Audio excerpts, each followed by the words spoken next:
That was easy. It was easy. I've never done this before, so I'm gonna say that I had a really good one yesterday. This was the best. That's 10 out of 10. yes. Amazing. An overachiever, Kara. Great job. I'm a competitor, so I like that. You got to win. If you're not early, you're late. Exactly. That's what Exactly. my coach always told me. I still live by that. Yeah, we live My, by that. We live by that too. my wife can't deal with it, but I got to be early. Yeah. Yeah, for sure. Hey, well, thanks for joining us today. This is a treat. So I want to let everybody out there know who you are, where you coach. So today we've got Kara Amundson with us. You just wrapped up your 8th season with Murray State Racers softball. You are the program's all-time most winningest coach. You got 209 career victories. They just shut the lights off on me here. Hang on. This is the coronavirus, so things can go weird, you know? All right, so the program's most all-time winning coach with 209 wins. You've been to the Ohio Valley Conference tourney every season but one. Congratulations. In 2017, you earned your first postseason bid to the NISC tournament. In the same year, you had a player win the, I think, an All-American honor, Jessica Twaddle, who is now over at Abilene Christian, who I actually deal with them. So Okay. a small world right there. It is a small world, that's for sure. So as a player back in the day, you were a stud at DePaul and a catcher, which is a common theme that I'm figuring out here. A lot of catchers turn into head coaches. Yeah. Like 2 Women's College World Series you went to at DePaul, but why do so many catchers turn into head coaches?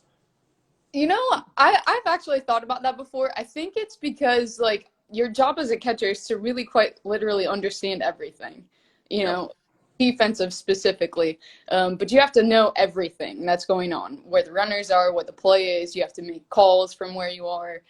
So I think just having that understanding growing up and really pushing those limits maybe helps us get to Yeah, that I level. was a pitcher, and I mean the catchers were always like natural leaders on the field. I always called him the field general. You're like the commander of everything going on.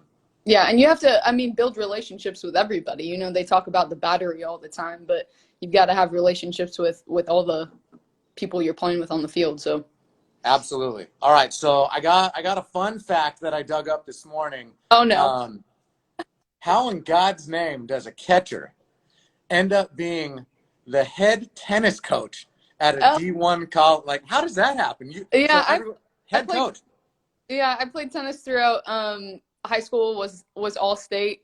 There was a need to fill at the time and Murray has been amazing to me obviously in the last 10, 12 plus years. So it was just a space that I had to help out, and it really kind of kick-started my head coaching career, honestly. So, I guess you learned some things. I mean, to me, that's amazing. I don't know how many coaches, period, at the D1 level have ran multiple sports. I mean, sure. do you know any other coaches who've ever done that? I don't. Well, I know people in the past that used to do it. You know, when women's sports in general were coming up through the ranks, people had to do that often. I don't know about now. It is a Yeah. youth thing for sure. Yeah. Like in the 2010s, that's an amazing feat to go from that softball to tennis and then back to softball again. Yeah, it's different. Anyways, very, very cool. So, okay, so this season, you got your 200th win in your career. And you guys were playing really good softball. I think you were 12-10 when the season ended. So talk a little bit about like how you and the team and the coaches are all staying connected and motivated through this thing. Yeah, I mean, we're trying to take advantage of what we are going to look at as an opportunity to grow and get better. I talk to my assistant coach, Ashley Gilland, all the time about how we can use this to catapult for next season, you know, take an inventory of what we want to get better at and make sure that we're implementing that. And when we come back in the fall, be ready to go with these guys. And then some Zoom calls, you know, just like everyone else is doing. I think Zoom has blown up in this world right now. So we're doing some show and tell stuff. So every player gets nominated during the week and they have to do a little show and tell session. And it's been kind of cool just to learn things that you don't necessarily know about some of the players on your team or that they don't know about each other. So that's been kind of a cool thing over the last couple weeks. That is cool, and it's something that I've heard a decent amount of. I think, you know, you as a coach and your team kind of bonding through their computers and phones while this thing is happening. And hey, you come back hungry and ready to go and motivated to go and get that OVC title next year. Absolutely. And it's funny that your guys' hashtag right now is stay ready. That's something we've been preaching since March when this all locked down. You know, my assistant coach really is the one that said, in order to be ready, you got to stay ready. And so, Absolutely. yeah, we're using it as an opportunity to say, this thing was not what we were ready for. It's not what anyone expected. But how can we make sure that we're better on the other side of it? That's right. It's about perseverance, and it's about having a good attitude, I think. So it sounds like you guys are in the right track on that. So let's talk about the season a little bit more. You guys were on the road. I mean, the whole time. I don't think you had one home game this year, and you guys were grinding it out on the road, which is tough. And I mean, you had some good wins, you had some losses, but you also got to play some unbelievable competition like Oklahoma. Talk about that out there. You take your crew way out to the Midwest and play like top 10 opponents. Yeah, we always talk about, in order to be the best, you have to play the best, you have to go compete. You want to make it to a regional, to a super regional, you got to be willing to go toe up against anybody. You know, you just never know what you're going to get throughout the year. And I think that kind of stuff helps us get ready for conference play too. You know, the OVC is a grind every year. It's super competitive. You've got a ton of really good players that are coming through the OVC. So, you know, the first 5 weeks of the season were absolutely a grind this year. And I thought the players did an amazing job of stepping up to that challenge. You know, it's hard to get on a bus and get on the road every Thursday night, Sunday night, but they did awesome. And we were really, really set up to have a special season, I think. But again, you know, we're using right now as an opportunity to turn that page to next year. Got it. I mean, and when you come back to 2021, you got that same crew, minus maybe some seniors if they leave. But one thing that I wanted to point out, and I think this is extremely impressive, is that I saw on your Instagram page, you guys finished the spring semester with a 3.61 cumulative GPA, and I think 4 girls ended up with 4.0s. So that's impressive to do while on the road and playing a sport. Talk a bit about being a student athlete and what it means to be a student part of this thing. Yeah, I mean, it's huge. You know, it's the number one reason why these guys are here. Softball is a really awesome vessel and opportunity.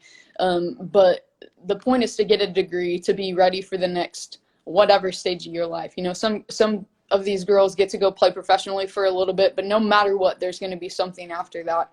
And just finding ways to make sure that they're ready for that, whatever that means for them. So, regularly, it's important for us to make sure they get it done in the classroom. I think it was a big challenge for all of these student athletes to have to move to online platforms because it wasn't normal for them. I think across the board, I know at Murray State, we stepped up pretty hardcore in all of our sports, the student athletes did, and it was pretty cool to see that they said, okay, this is my job right now. You know, the athlete part has got, you know, we hung our cleats up for a second, but the academic side of it, the student part was super important still. And so I was really proud to see that. Cool. You've mentioned a couple times now, like the grind of playing in the OVC, the grind of getting on a bus every Thursday and traveling somewhere, and the grind of school along with being an athlete. It's tough. What do you look for in like what's your type of player? What's a Murray State racer? What are you looking for? Yeah, I mean, nose to the ground, just working really hard. You know, so when we're out there looking, it's the same kind of thing. You know, it doesn't have to be flashy, but people that are going to work really hard, you can see that very quickly. And I think the number one most important piece for us is the relationship that you're going to create. What kind of human being are you? What kind of character do you bring to the table? What kind of teammate are you going to be? And it's pretty easy when we're out on the recruiting trail to see stuff like that. You know, the softball is a vessel, but the relationships that are created are way more important. And honestly, the coolest part of coaching to me is creating these relationships and seeing your 30-year-old alumni come back with their little kids and say that this was the greatest 4 years of their life, you know. So finding young women that want to fit that mold and want to be a part of something bigger than themselves and find a way to contribute to that is what we're looking for sure. That's great stuff right there, Kara. I mean, you're building a family environment out there, taking care of your players, and yeah, that's it. That, you know, you want them to come back in 20, 30 years and, hey, this is where we played. This is our home away from home. Really cool stuff. So on that note, why don't you tell us a little bit about Murray State softball in general and the school and the facilities that you have out there? Sure. Yeah. So Murray is located in Murray, Kentucky, which is in kind of the southwest corner of Kentucky. A pretty small town kind of feel, but people love their athletics here. And it's as soon as I got here 12 years ago, I think it was now, I was at a store in town. And it was just like people embrace you immediately. It's just that kind of small town feel. That everyone wants to be a part of this family, which is a pretty cool thing. So we're definitely a college type town, about 10,000 students, 11,000 students that go here, and people really rally around the athletics, which is pretty cool. So the softball program has only been around for 10 years here, so it's a relatively young program in the scope of college athletics generally, and it was a pretty cool thing. I got to be a part of the first team as the assistant coach. It was a pretty cool thing how excited people were about the softball program, and that has just blown up immensely in this community. So that's pretty cool. Why was there no softball team there before 2010? So they had a rowing program here, and they didn't have softball. And Murray State was the only school in the OVC that had rowing but didn't have softball. So it was just a natural transition for them at the time. I mean, it's a great sport, and I mean, it's Yeah. growing every single year. I saw on a map, you guys are located like right in between Nashville and St. Louis, it looks like, right? Yep. We're honestly about 2 or 3 hours from a ton of big cities. St. Louis, Nashville, Memphis, Louisville are all very, very close to us. We're kind of in the center part of this general area, honestly. I watched a video you guys have posted online. They did like this really cool video about like all the facilities, and then they zoomed into like the softball. Dude, your clubhouse looks awesome. Like you got a clubhouse, the field looks sweet, the dugouts are cool. Yeah, Like it's a great facility, and yeah, our media production people and our media relations people did an awesome job with that, just kind of portraying all of our athletics in general. The pretty cool thing about the softball stuff is our softball field is in the exact same area as where we lift, where our athletic training room is, where they study for study hall. It's all within like steps of each other. It's all in one same athletic complex, so it's a pretty cool space. I mean, that's what you need, right? Because that also helps you build that family environment when the girls can hang out all the time together. Like they have no choice but to like learn about each other. Yeah, exactly. It's a perfect facility. I really love that about our athletic complex is that it's all right there. They get to interact with other student athletes on a regular basis in these facilities, which I think is huge for building not only our team, but just racer athletics in general and being a community across the board there. Yep. Everyone should go watch that video because it's cool to see that school. And then in the video, I saw the custom Easton gloves in there. I saw the ghosts in all the lockers, the helmets up top. I was fired up. Oh yeah, we are too, man. We're so pleased about the partnership with you guys. We've only been with Easton for 2 years, and I'm going to use this as a plug here.